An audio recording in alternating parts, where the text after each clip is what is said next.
الحمد لله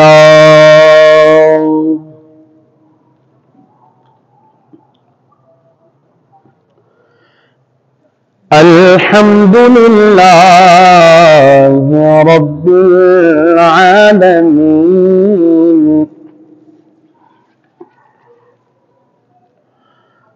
والعاقبة للمتقين والصلاة والسلام على أشرف الأنبياء والمرسلين أما بعد فأعوذ بالله من الشيطان الرجيم بسم الله الرحمن الرحيم كنتم خير أمة أخرجت للناس تأمرون بالمعروف وتنهون عن المنكر آمنت بالله صدق الله العظيم وبلغنا رسوله النبي الكريم الأمين إن الله وملائكته يصلون على النبي يا أيها الذين آمنوا صلوا عليه وسلموا تسليما باواز بلند پڑھیں الصلاة والسلام عليك يا رسول الله الصلاة والسلام عليك يا حبيب الله حضرت چلے معراج کو بلغ العلا بکمالہ اندھیرا تھا اجلا ہوا کشف الدجا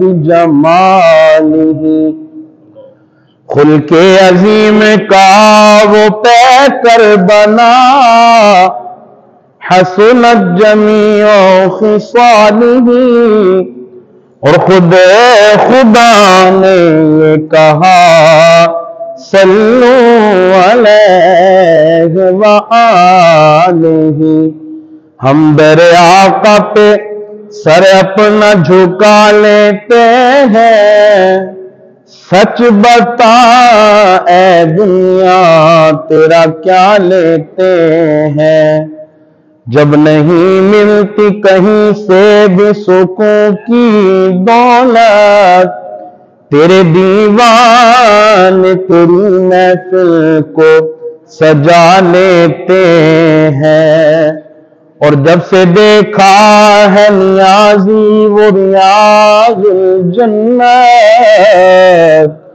ارے ہم تو گھر بیٹھے ہی جنت کا مزہ لیتے ہیں اب میری نگاہوں میں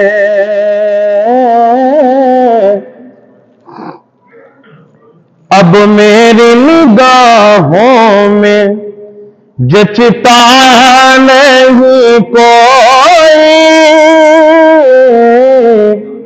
اب میری نگاہوں میں اب میری نگاہوں میں جچتا نہیں کوئی مل کر جیسے میرے سرکار ہے ویسا نہیں کوئی جیسے میرے سرکار ہے ویسا نہیں کوئی اب میری تم سا تو ہنسیاں دیکھا نہیں کوئی تم سا تو ہنسیاں دیکھا نہیں کوئی یہ شان لطافت ہے یہ شان لطافت ہے کہ سایہ نہیں کوئی جیسے میرے سرکار ہے ایک آواز کے ساتھ ویسا نہیں کوئی جیسے میرے اے ظرف نظر دیکھ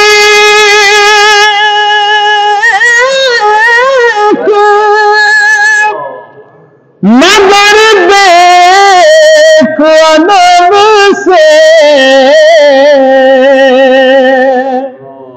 اے ظرف نظر دیکھ مگر دیکھ ادب سے کیونکہ سرکار کا جلوہ ہے ہاں جی سرکار کا اور تماشا نہیں کوئی سرکار کا جلوہ ہے تماشا نہیں کوئی اب میری نگاہوں میں جچتا نہیں کوئی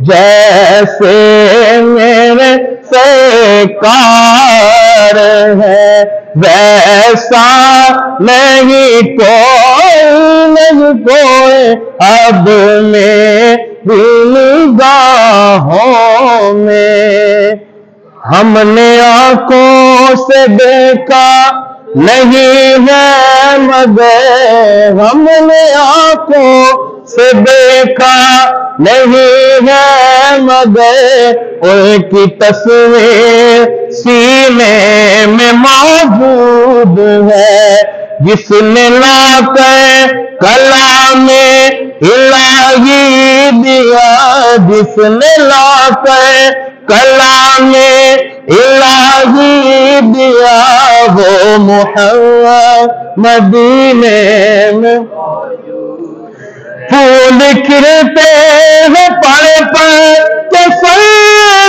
اللہ پھول کھلتے ہیں پڑ کے اللہ جھوم کر کہہ رہی ہے یہ باتیں صبا ایسی خوشبو چمن کے گلوں میں کہاں ایسی خوشبو چمن کے گلوں میں کہاں جیسی خوشبو ایسی خوشبو چمن کے گلوں میں کہاں جو نبی کے پسینے میں موجود ہے ایسی خوشبو چمن کے گلوں میں کہاں جو نبی کے پسینے میں موجود ہے ہم نے آنکھوں سے دیکھا نہیں ہے مگر ان کی تصویر سینے میں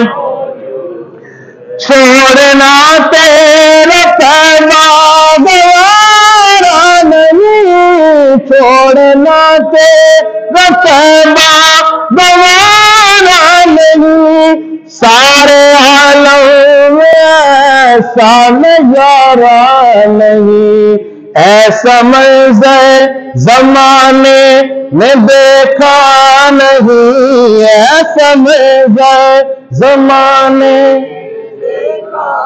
جتنی آواز ہونی چاہیے اتنی نہیں ہے، مل کر ایسا منظر زمانے میں نہیں جو جیسا منظر مدینے میں موجود ہے، ایسا منظر زمانے نے دیکھا نہیں، جیسا منظر مدینے میں موجود ہے، ہم نے آنکھوں سے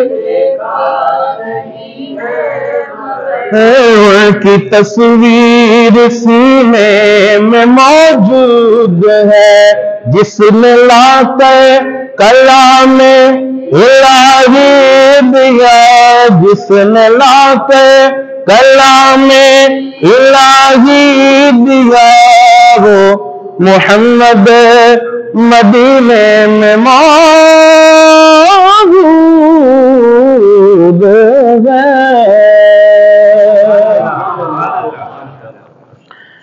اللہ پاک کی بے پایاں حمد و صلات سرور کائنات فخر موجودات امام الانبیاء سید انس و جاں والی کون و مکان شافع یوم جزا حضرت محمد مصطفیٰ احمد مجتبی صلی اللہ تعالی علیہ وآلہ وسلم کی پاک بارگاہ میں بے حد درود و سلام کے بعد نہایت لائق صد اعزاز و تکریم میرے نمازی بھائیو، السلام علیکم ورحمۃ اللہ وبرکاتہ۔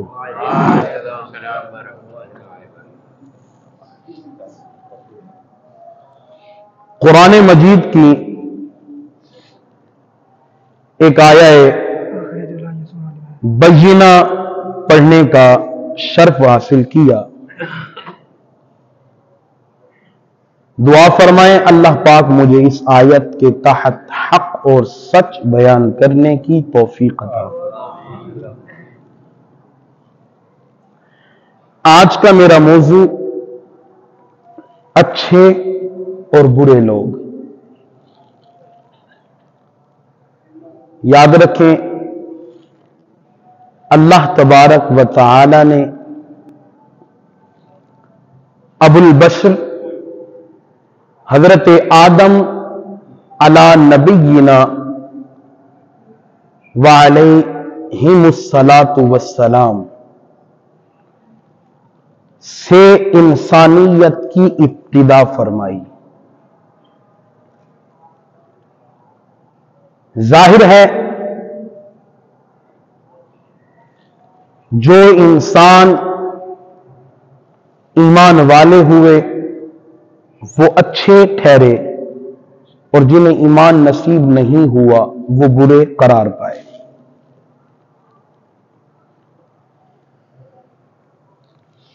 پھر ان ایمان والوں میں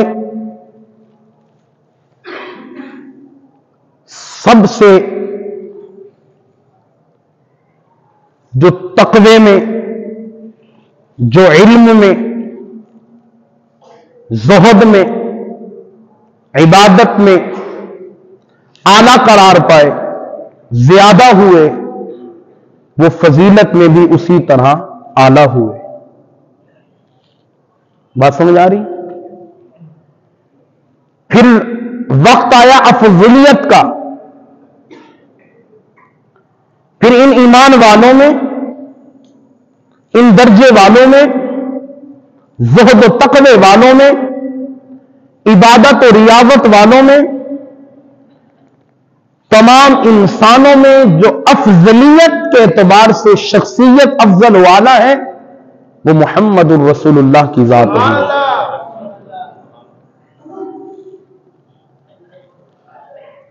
پھر آقا علیہ الصلوۃ والسلام کے ساتھ جتنی جتنی چیزیں تعلق رکھتی گئیں وہ بھی اعلیٰ و افضل بنتی گئی، یعنی ان کا شمار بھی اچھی چیزوں اور اچھے لوگوں میں ہوتا گیا۔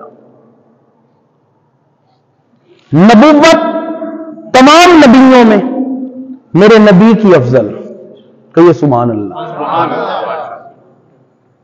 نبوت تمام نبوتوں میں میرے نبی کی افضل، کلمہ تمام کلموں میں میرے نبی کا افضل، عبادت تمام عبادتوں میں میرے نبی کی عبادت افضل، کتاب تمام کتابوں میں میرے نبی کی کتاب قرآن مجید افضل، اور صحابہ تمام اصحاب میں، ہر نبی کے صحابہ ہیں، صحابہ تمام صحابہ میں میرے نبی کے صحابہ افضل، اور اولیاء تمام اولیاء میں میرے نبی کے اولیاء افضل، اور تمام خاندانوں میں میرے نبی کا خاندان افضل، تمام والدوں میں میرے نبی کے والد افضل، تمام ماں میں میرے نبی کی ماں افضل، تمام بیویوں میں میرے نبی کی ازواج افضل، اور تمام اولادوں میں میرے نبی کی اولاد افضل، تمام گھرانوں میں میرے نبی کا گھرانہ افضل، تمام شہروں میں میرے نبی کا شہر افضل، اور تمام امتوں میں میرے نبی کی امت افضل۔ امتیں تو ساری ہیں، امت تو حضرت آدم کی بھی ہے، امت تو حضرت شیش کی بھی ہے، امت تو حضرت یونس کی بھی ہے، امت تو حضرت یحییٰ کی بھی ہے، حضرت نوح کی بھی ہے، حضرت موسیٰ کی بھی ہے، حضرت عیسیٰ کی بھی ہے، لیکن رب نے قصیدے کسی کے نہیں پڑھے۔ یہ وہ امت ہے جس کا قصیدہ خود پیدا کرنے والا پڑھ رہا ہے، کنتم خیر امت اخرجت للناس تأمرون بالمعروف وتنہون عن المنکر۔ امتیں تو ساری ہیں مگر اے میرے نبی آپ کی امت ساری امتوں میں افضل ہے، تم بہترین امت ہو، کنتم خیر امہ، تم بہترین امت ہو، اخرجت للناس، نکالے گئے ہو لوگوں کے لیے، تأمرون بالمعروف، تم نیکی کا حکم دیتے ہو، وتنہون عن المنکر، اور لوگوں کو برائی سے منع کرتے ہو۔ تو بہترین امت اس نبی کی امت ہے۔ اب بہترین کا معیار، بہتری کا جو معیار ہے وہ امت مصطفیٰ صلی اللہ علیہ وسلم، بحثیت امتی میرے نبی کا ہر امتی بہتر۔ سمجھ آ رہی؟ توجہ ادھر رکھیں، بحثیت امتی میرے نبی کا ہر امتی بہتر، لیکن پھر خوش نصیب ہیں وہ لوگ، بہترین ہیں وہ لوگ کہ جنہوں نے اپنی اس شان کو، اپنے اس مقام کو سمجھا، اپنے اس مقام کو سمجھا، اپنے اس شان کو سمجھا، پھر کامل ایمان لا کر، اللہ کی عبادت کر کے، اللہ کی ریاضت کر کے، رب اور اس کے رسول کی فرما برداری کر کے، اپنے نبی پر درود پاک پڑھ کے، قرآن مجید کی تلاوت کرتے، سچ بول کر، جتنے بھی ایمانیات ہیں تمام پر ایمان لا کر اپنے آپ کو ثابت کیا، بہترین ثابت کیا، وہ پھر خوش نصیب ہیں۔ اور جو امتی بھی ہیں اور اپنے مقام کو انہوں نے سمجھا نہیں، اپنی شان کو انہوں نے سمجھا نہیں، رب اور اس کے محبوب کے فرامین کو پس پش ڈال دیا، پس پش ڈال دیا، تو پھر یاد رکھنا وہ اس امت کے بہترین نہیں بلکہ بدترین لوگ ہیں۔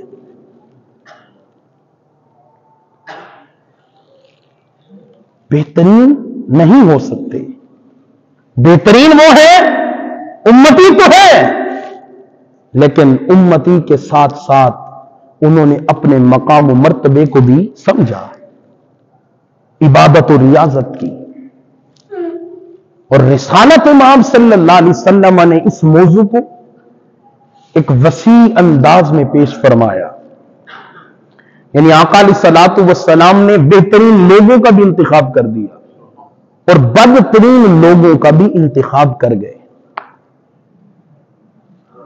ایک بڑا مضمون میرے آقا صلی اللہ علیہ وسلم نے بیان فرمایا. میرے آقا فرماتے ہیں بہترین ہے وہ شخص کہ جو حاکم ہو اور عادل ہو. حاکم ہو اور عادل ہو، انصاف پرست ہو. اچھا، حاکم سے مراد جب بھی حاکم آتا ہے تو ہمارے ذہنوں میں آ جاتا ہے کہ حاکم سے مراد وہ ہے کہ جس کے ہاتھ میں ملکی اختیارات ہوں، جس کے ہاتھ میں ملک کا کسی علاقے کا نظام ہو. ہاں ایسا ہے، جس کے پاس ملکی اختیارات ہوں، علاقائی اختیارات ہوں، اسے حاکم کہتے ہیں. لیکن ساتھ ساتھ یہ بھی یاد رکھیں، ہر وہ شخص کہ جو کسی نہ کسی پر اختیار رکھتا ہے،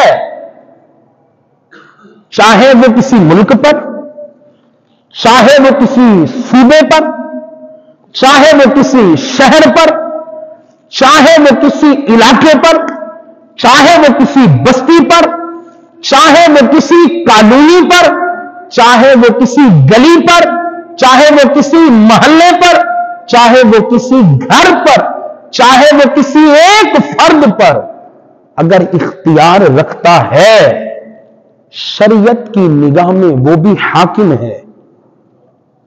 وہ بھی ایک غلام کا مالک ہے، شریعت نے اسے بھی حاکم کہا، اسے بھی شریعت نے. تو حاکم کا جو مفہوم ہے وہ بڑا وسیع ہے. تو حاکم کوئی سا بھی ہو اگر عادل ہے، عادل. میرے سرکار دو عالم صلی اللہ علیہ وسلم ارشاد فرماتے ہیں، اللہ کی مخلوق میں بہترین شخص وہ ہے جو حاکم ہو اور عادل ہو. حاکم ہو اور عادل ہو. رسالت امام صلی اللہ علیہ وسلم سے پوچھا گیا، یا رسول اللہ صلی اللہ علیہ وسلم بہترین کون ہے؟ ارشاد فرمایا حاکم عادل. حاکم ہو، عادل ہو، پھر نرم مزاج ہو، شفقت ہو، شفیق ہو، مہربان ہو. پھر عرض کی گئی، یا رسول اللہ صلی اللہ علیہ وسلم بدترین شخص کون ہے؟ ارشاد فرمایا حاکم ہو، عادل نہ ہو. حاکم ہو، عادل نہ ہو، بد مزاج ہو. فرمایا وہ کائنات کے لوگوں میں بدترین ہے. وہ کیا ہے؟ بدترین. اور یہ جو عدالت ہے، جس کو اردو میں ہم انصاف کہتے ہیں، یہ اس کائنات کے لیے اہم ہے.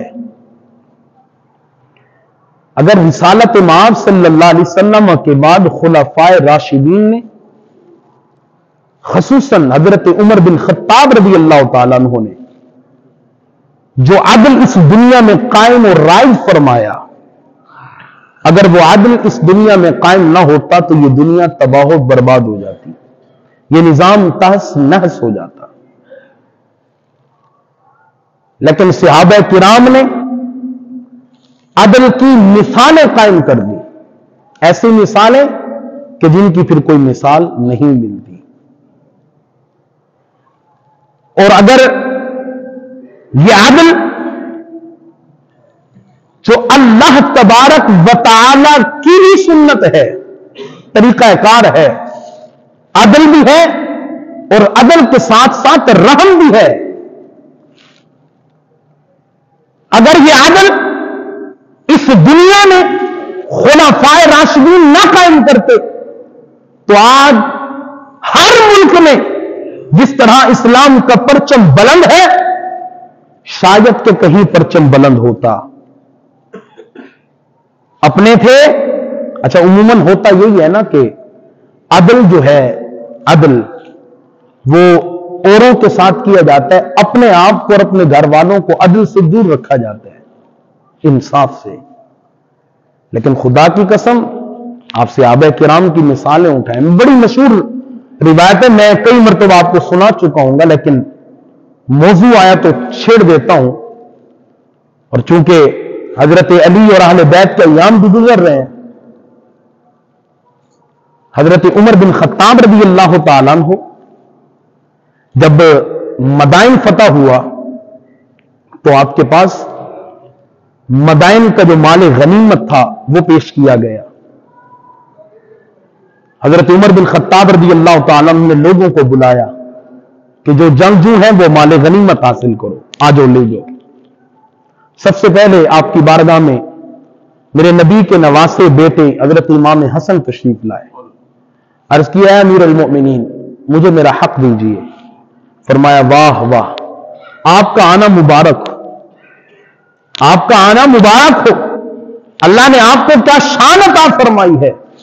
ارشاد فرمایا انہیں 1000 درہم یا دینار دے دو، 1000 دے دیے گئے۔ اس کے بعد حضرت امام حسین آئے، امیر المؤمنین مجھے میرا حق دیجیے۔ ارشاد فرمایا واہ واہ، مبارک ہو آپ کا آنا، کیا آنا ہے آپ کا، اللہ نے آپ کو بھی بے پناہ شان عطا فرمائی ہے۔ فرمایا انہیں بھی 1000 دے دو۔ تھوڑی دیر کے بعد حضرت عبداللہ ابن عمر جو امیر المؤمنین کے صاحبزادے ہیں، عدل کی مثال دیکھیے، بارگاہ خلافت میں آتے ہیں، یا امیر المؤمنین مجھے بھی میرا حق دیجیے۔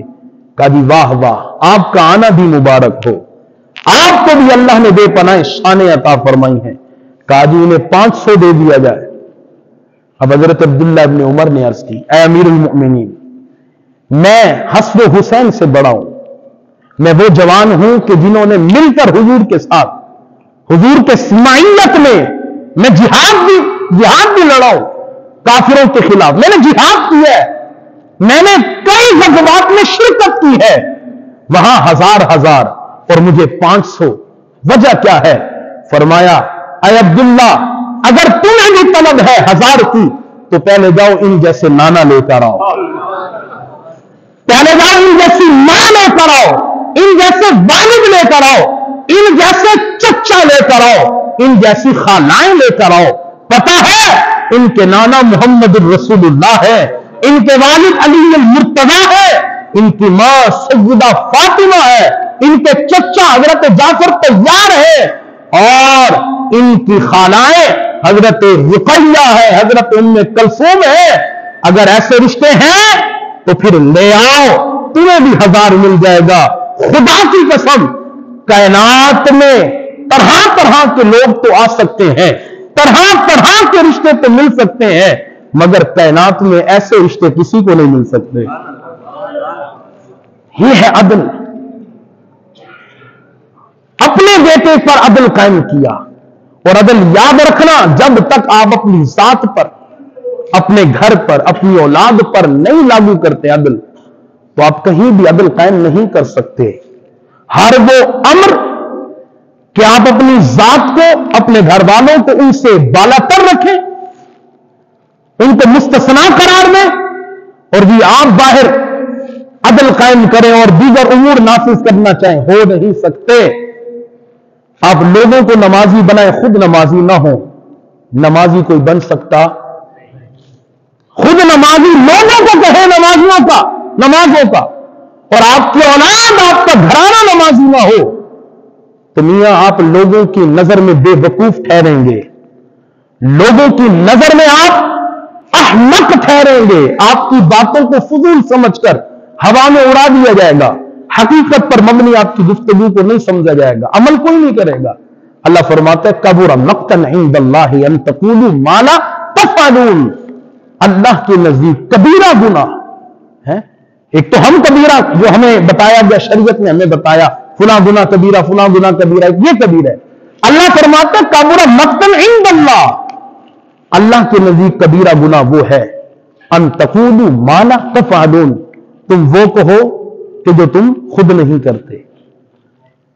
تو عدل یہ ہے کہ اپنی ذات سے شروع کیا جائے، اپنے گھرانے سے، اور پھر جب بندہ عادل بن جاتا ہے میرے کریم ارشاد فرماتے ہیں وہ کائنات کا بہترین شخص ہے، بہترین شخص. اور دوسرا جسے میرے آقا نے بہترین شخص قرار دیا، ارشاد فرمایا وہ شخص ہے کہ جو لوگوں کو نفع دیتا ہے، لوگوں کو نفع. اچھا، نفع کئی صورتوں کا ہوتا ہے، کئی صورتوں میں ہو سکتا ہے. ایک تو ہے کہ کسی کی غریبی کو ختم کرنا، کسی کو پیسے دینا، یہ بھی نفع ہے اور بہترین نفع. اس کے ساتھ ساتھ اور بھی کئی نفعیں ہیں. کسی کی مدد کرنا، کسی بے سہارے کو سہارا دینا، راستے میں آتے جاتے راستوں کے پتھروں کو سائڈ پہ ہٹاتے جانا تاکہ کسی کو تکلیف نہ ہو. لوگوں کو، ایسے لوگ کہ جو خود وضو نہیں کر سکتے انہیں وضو کرانا، ایسے لوگ جو مساجد میں چل کر نہیں آ سکتے ان کا سہارا بن کے انہیں مسجدوں تک پہنچانا، کسی کو اچھا مشورہ دینا، کسی کے لیے دعائیں کرنا، کسی کو علم سکھانا، کسی کو مسائل سمجھانا، دین بتانا، یہ سارے نفعیں ہیں. ارشاد فرمایا بہترین ہے وہ شخص جو لوگوں کے لیے نفع مند ثابت ہو، نفع، فائدہ دینے والا. اور یاد رکھنا، فائدہ دینے والا شخص اللہ تبارک و تعالیٰ کو بہت زیادہ پسند ہے. آقا علیہ الصلوۃ والسلام نے ارشاد فرمایا بہترین ہے وہ شخص جو اللہ کی مخلوق کو فائدہ دیتا ہے. میرے کریم آقا کی دوسری روایت ارشاد فرمایا تم اللہ کی مخلوق کے ساتھ جیسا برتاؤ کرو گے اللہ تمہارے ساتھ ویسا ہی کرے گا. سمجھ آ رہی ہے؟ اور یہ مخلوق جسے ہم نارمل سمجھتے ہیں، جسے ہم جو ہے نا وہ عام پبلک، عام لوگ سمجھ کر ان کی عزتوں کی دھجیاں اڑا دیتے ہیں، ان پر ظلم و ستم کرتے ہیں، گالم گلوچ کرتے ہیں. یاد رکھنا، ایک دن رحمت مصطفیٰ جوش میں آئی. سرکار دو عالم صلی اللہ علیہ وسلم کے قریب ام المؤمنین سید عائشہ ہے. آقا علیہ الصلوۃ والسلام نے فرمایا عائشہ آج مجھے آپ پہ بڑا ہی پیار آ رہا ہے. پیار تو پہلے ہی تھا، آج بڑا ہی پیار آ رہا ہے. عائشہ آج تم جو مانگو گی، جو مانگو گی مصطفیٰ سے تم مانگتی جاؤ، میں عطا کرتا جاؤں گا. جو بھی مانگو. عرض کی حضور تھوڑا سا وقت دیجیے، میں اپنے والد سے مشورہ کرنا چاہتی ہوں. بڑی بات ہے، کچھ بھی مانگ لو. آج اگر عائشہ پوری کائنات مانگ لیتی میرے آقا ہتھیلی پہ رکھ دیتے. یہ اختیار مصطفیٰ نہیں ہے. کہہ تو دیا کچھ نہیں مانگو. اب جو سامنے ہے جن سے کہا گیا ہے ان کی مرضی ہے کچھ نہیں مانگے، وعدہ ہے مانگو دوں گا. آج ام المؤمنین کائنات مانگتی میرے آقا عطا کرتے. یہ اختیار مصطفیٰ نہیں تو ہے کیا؟ اگر میرے آقا کل کائنات دینے کا اختیار رکھتے ہیں تبھی تو فرمایا جو مانگو. یہ تو بیوی ہے، وہاں حضرت ربیہ سے کہتا ہے ربیہ جو مانگو عطا کروں گا. حضرت ربیہ حضور کو وضو کرواتے ہیں، روزانہ تہجد کے وقت آ جانا حضور کے دروازے کے باہر.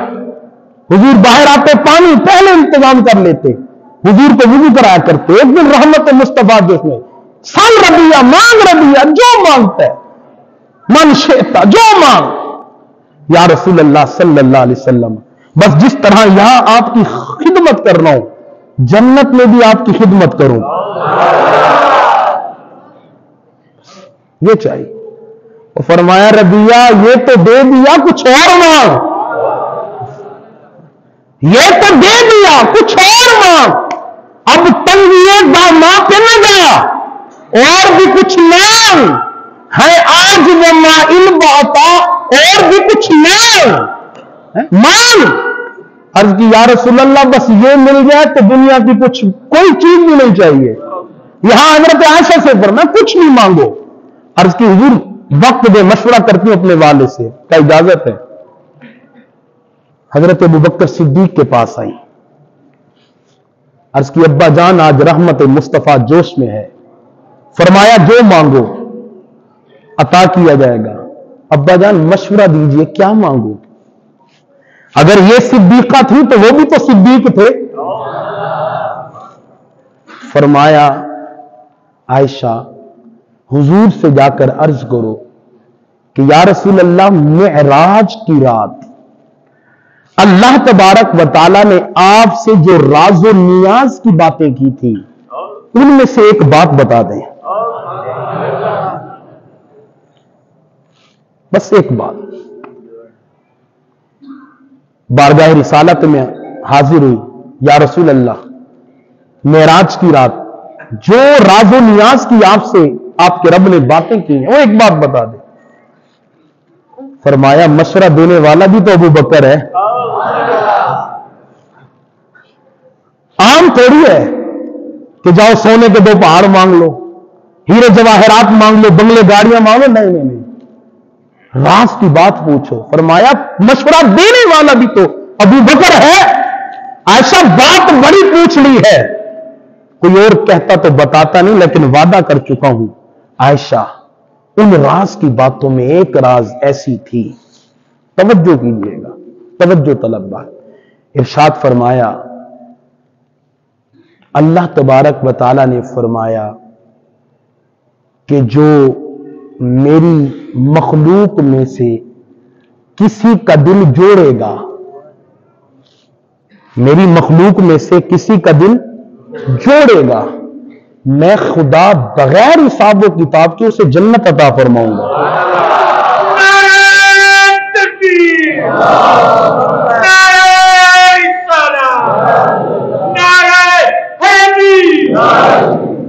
میں خدا اسے بغیر حساب و کتاب کی جنت عطا فرماؤں گا. حضرت عائشہ نے جب مشورہ طلب کیا تھا والد سے تو والد نے یہ بھی کہا تھا مجھے بھی بتانا وہ بات. ام المؤمنین حضرت عائشہ والد کے پاس گئی. آپ نے پوچھا کیا بتایا؟ آپ نے یہ بات بتائی کہ جو کسی کا دل جوڑے گا اللہ اسے جنت عطا فرمائے گا. حضرت ابوبکر صدیق رونے لگے. ام المؤمنین حضرت عائشہ نے عرض کی ابا جان یہ تو بڑی خوشی کی بات ہے, یہ تو خوش ہونے والی بات ہے, آپ رو رہے ہیں. کہا عائشہ تمہاری نظر باپ کے ایک رخ کی طرف ہے, میری نظر باپ کے دوسرے رخ کی طرف ہے. وہ یہ ہے کہ جو دل جوڑے اللہ اسے تو جنت دے گا, اور جو دل توڑے گا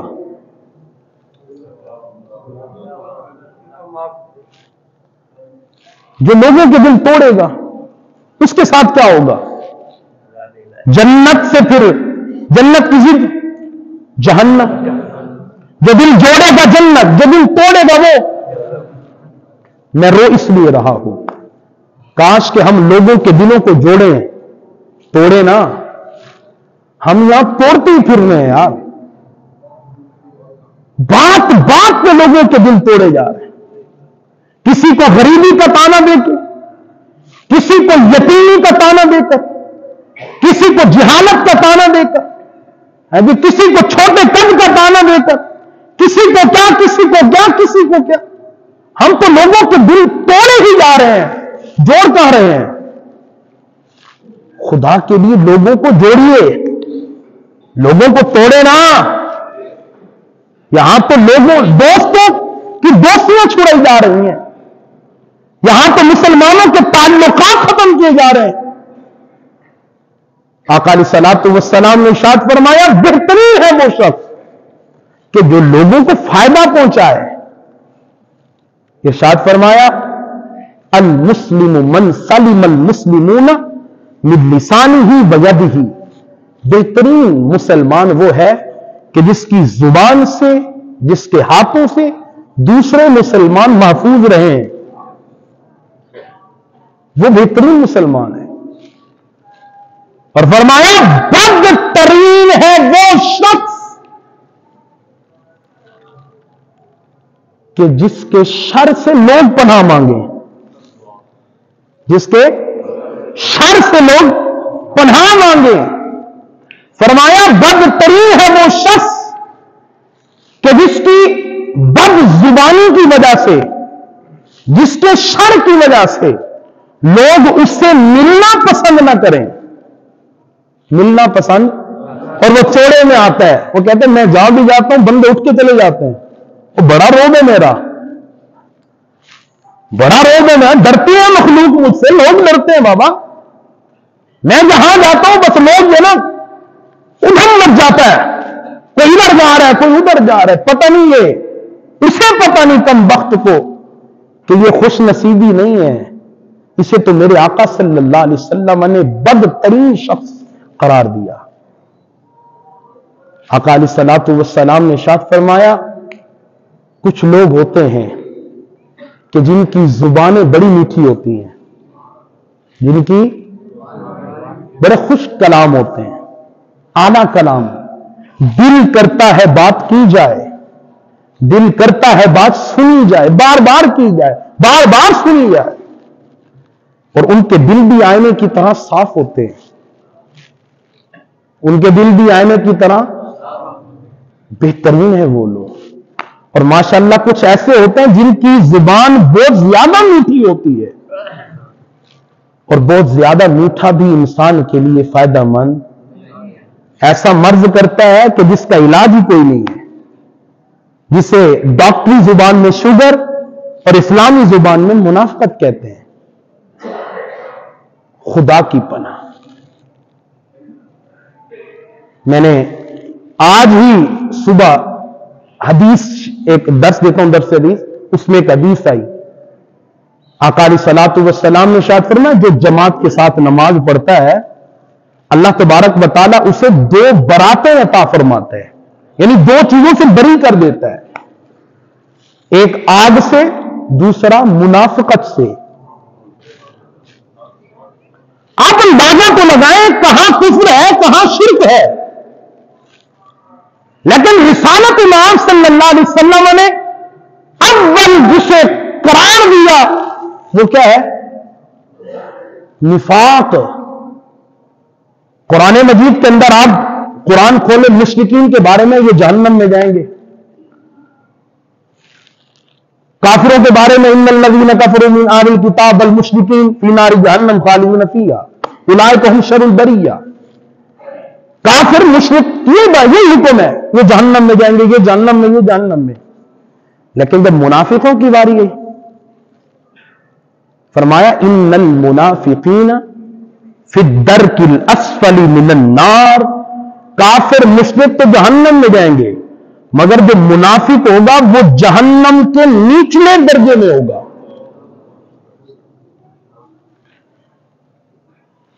سمجھ آ رہی ہے؟ اور سب سے زیادہ آگ اسے ہی نقصان دے گی نا میاں جو سب سے نیچے ہوگا۔ تو آقا علیہ الصلوۃ والسلام نے ارشاد فرمایا بدترین ہے وہ شخص کہ جس کی زبان بڑی میٹھی ہے پر دل، اللہ بچائے، خدا کے لیے اللہ سے پناہ مانگے نفاق سے، منافقت سے۔ دلوں کو صاف کریے، آئینہ بنائیے، کرم خدا ہوگا، آپ رب کے نزدیک بہترین لوگ ہوں گے۔ اور آخری بات، آقا علیہ الصلوۃ والسلام نے ارشاد فرمایا بہترین ہے وہ بندہ، بہترین ہے وہ شخص کہ جو ہمیشہ لوگوں کے لیے اچھا سوچتا ہے، لوگوں کے لیے اچھا کرنے کی کوشش کرتا ہے، اچھا سوچتا ہے۔ کچھ اچھا کر لیتے، کچھ اچھا نہیں کر سکتے، لیکن اچھا سوچنے پہ بھی رب اجر دیتا ہے، رب۔ اور بدترین ہے وہ شخص جو ہر وقت لوگوں کو تکلیف دینے کی کوشش میں لگا ہی رہتا ہے، کہیں نہ کہیں سے کسی نہ کسی کو پریشان کر کے ہی چھوڑنا ہے۔ اور یاد رکھنا، منبر رسول پہ بیٹھو، میری زندگی کا جو میں نے اس عمر میں مطالعہ کیا، حدیث پڑھی ہے، قرآن کی تفاسیر پڑھی ہے، میرے نبی کے فرمان کا خلاصہ یہ ہے یہ عبادتیں، یہ ریاضتیں، یہ مجاہدات، یہ اللہ کی راہ میں خرچ کرنا، سخاوتیں آپ کو تبھی بچا سکتی ہیں جب آپ کا تعلق اللہ کی اس مخلوق سے اچھا ہے، آپ کا رویہ اس مخلوق سے بہترین ہے، آپ کا اخلاق ان لوگوں سے اچھا ہے۔ اگر آپ کا تعلق ان سے اچھا نہیں ہے، کریم آقا کا فرمان کیا؟ حضور فرماتے ہیں جب کوئی بندہ انتقال کر جاتا ہے، اللہ تبارک و تعالیٰ کے گواہ ہیں اس زمین میں، کون؟ فرمائے یہ لوگ، ان میں سے 40 بندے بھی، کتنے؟ 40 بندے اگر کہہ دیں کہ یار یہ بندہ بڑا ہی اچھا تھا، اور صرف رسمن نہیں، وہ آج کل اعلان کر جاتی کہ سارے کہتے ہیں یہ بندہ بڑا ہی اچھا تھا، اوپر سے سارے کہتے ہیں دل کی کیفیت کیا ہے؟ اگر سچے دل سے کہتے ہیں یہ بندہ بڑا ہی اچھا تھا، اور یار اس کے نامہ اعمال میں ایک بھی نماز نہیں ہے، خدا کی قسم رب اپنے حقوق معاف کر دیتا ہے، وہ کریم ہے۔ اگر انہوں نے کہہ دیا نا اچھا، اس کی قبر بھی اچھی، اس کی آخرت بھی اچھی، اور اگر ساری زندگی نمازیں پڑھتا رہا اور انہوں نے کہہ دیا کہ یہ اچھا، یہ میری بات نہیں، میرے آقا کی بات ہے، یہ اچھا نہیں تھا، تو فرمایا اللہ ساری نمازوں کو اس کے منہ پہ مارے گا۔ خدا کے لیے اس کائنات میں رہ کر اچھے بنیے، بہترین، اور بروں سے بچیے۔ اللہ تبارک و تعالی میری گفتگو کو ہم تمام کے دلوں میں اتارے۔ وما توفیقی الا باللہ۔